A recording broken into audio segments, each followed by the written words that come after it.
I bought this one because it was significantly less than the 300s. I mean, because those are expensive guitars on the market right now. Yeah. So I got that one. And Yeah, they had a limited run, and then Gibson USA made some, right? Yeah, exactly. Yeah. Typical. Well, that's the same thing with my Budokan that was released. When was it? Last year. Yeah. Yeah. I'm sitting with the president of the custom shop. And I'm saying, so how are they going to sell? He goes, they're already sold.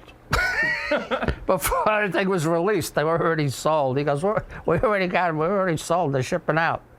You know, I was back, and I bumped into Peter Frampton at the Gibson custom shop because remember that triple pickup black Les Paul that he had? I have a chance to buy that Somehow guitar that got now. lost or something, and in a flight down in South America, and it was some guy found it, and he was going to meet with the guy. I mean, it was crazy, and he was there just by chance. You know, I hadn't seen Peter in years, but it was great seeing him. I don't know if it's that one or another one, but there's a guitar, a 57 or 59 black Les Paul that Leslie West played that I have the opportunity to buy now, and I might. But the guy wants like 30 grand for it. A great guy. I've known Leslie for years.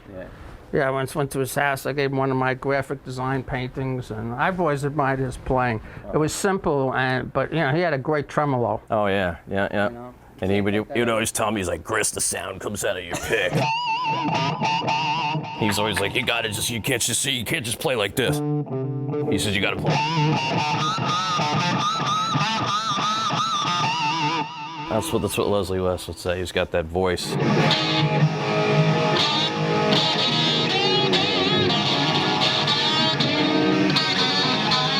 Paul and Gene never gave me credit for my solos.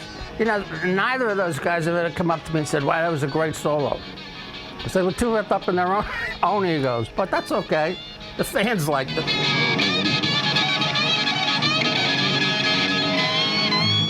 I just did a remake of the Steve Miller song, The Joker. Oh, awesome. And how do I make it my own? Well, like, on the rhythm part, in between the verse and the chorus, I kind of almost did like a New York Groove kind of Bo Diddley riff. And I did a 3-part harmony instead of 2-part harmony. Obviously, I made the solo my own.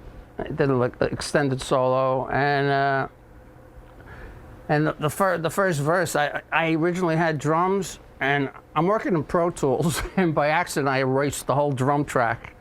I mean, obviously, I had backups, but sometimes things happen. There are no mistakes. So I said, what would I do if there were no drums in the first verse?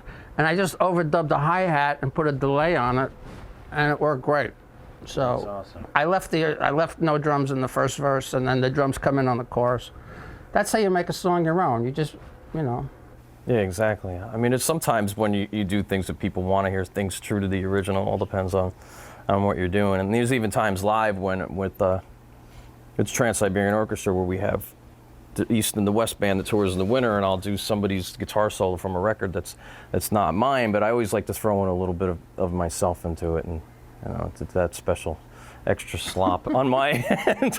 Yeah, people say to me, Ace, how'd you get your guitar style? I said, well, if you take Jimmy Page, Jeff Beck, Eric Clapton, Pete Townsend, and you kind of, and the old blues players, and you put them all together, that's kind of how I started developing my style and my solos, Yeah. I stole a little from here, a little from there, but it ends up becoming my own. Yeah, exactly. And I like to experiment with different tunings too. Like I said, this guitar right now is tuned to a complete D minor. So if you're playing a song that's in D, you go to solo over it.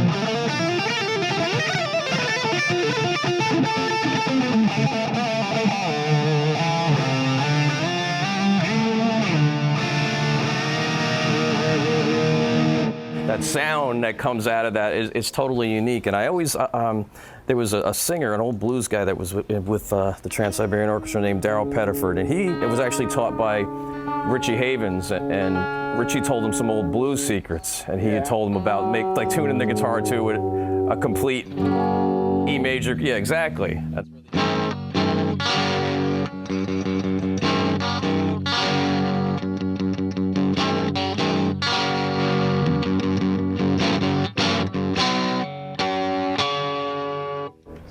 Ozone. Yeah. There you go. The secret's out. Yeah, I don't use a wang bar, so I got to bend the neck with my body. Did you ever Huh? Have you ever cracked one doing that? No, No, me either. no. They said there's a breaking point. It's, You know, for a while, I don't know if you remember, there was a point around during Frehley's Comet when I had like a Washburn Wang bar on my Yep, Les yeah, Paul. yeah, I remember that. You know what happened? I started relying on the Wang bar, and my vibrato suffered. yeah, I loved your vibrato. You know, and- Nobody else has aces.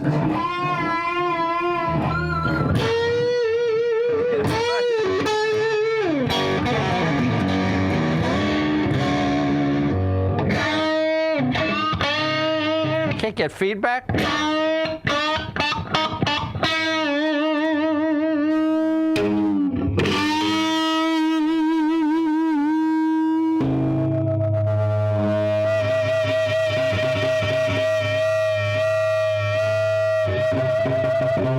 These go to Let's 11. go feedback. It's a new song. He just wrote that.